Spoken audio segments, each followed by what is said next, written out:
नमस्कार। हमारे सनातन धर्म में और हमारे हिंदुस्तान में हिंदी कविता का महत्व अगर आपको जानना है तो आप हमारे वीर रस के कवि योगेंद्र शर्मा जी को सुनिए, जिनको दिल से मैं अपना गुरु मानता हूँ। उनका बहुत ही बड़ा अनुयायी हूँ मैं। तो उनका हिंदी कविता के बारे में क्या कहना है आप सुनिए कि जब वतन की अस्मिता ही डोलती हो लक्ष्य खोकर, शब्द सर से लक्ष्य का संधान कविता है सुनो।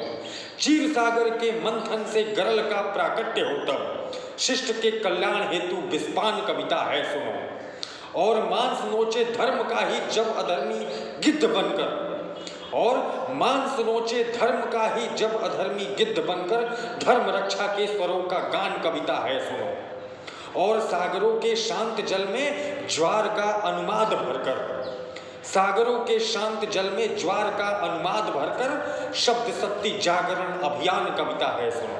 हमारे वीर रस के कवि योगेंद्र शर्मा जी आप ही के अंदाज में एक छोटी सी कविता आपको प्रस्तुत करता हूँ। कभी कभी इंसान जो है अपनी ज़िंदगी में कुछ गलतियाँ ऐसी कर जाता है जिस पे उसको पछतावा होता है। कोई पछताता है, कोई नहीं पछताता है, लेकिन कुछ गलतियाँ इंसान ऐसी कर जाता है कि ज़िंदगी भर उसको उसका पछतावा होता है। तो उस पर मैंने 4 लाइन लिखी है कि मैं अपनी गलतियों का अफसोस कुछ यूँ करता हूँ। मेरे पाँव के नीचे जमी नहीं, दहकते हुए अंगारे हैं। हर तरफ पानी की उफनती लहरें, ना ही कहीं किनारे हैं। कभी गहरी नींद में सो जाऊं तो डूबने लगता हूँ, कभी नींद से उठ जाऊं तो दहकते हुए अंगारों पे चलने लगता हूँ।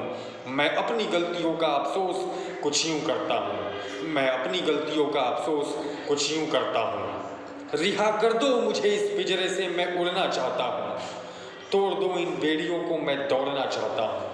फैला दो अपनी बाहें, मैं सिमटना चाहता हूँ। अब और अफसोस नहीं होता मुझसे अपने गुनाहों का, ले आओ कफन कर दो दफन, मैं मरना चाहता हूँ। मैं अपनी गलतियों का अफसोस कुछ यूँ करता हूँ, मैं अपनी गलतियों का अफसोस कुछ यूँ करता हूँ।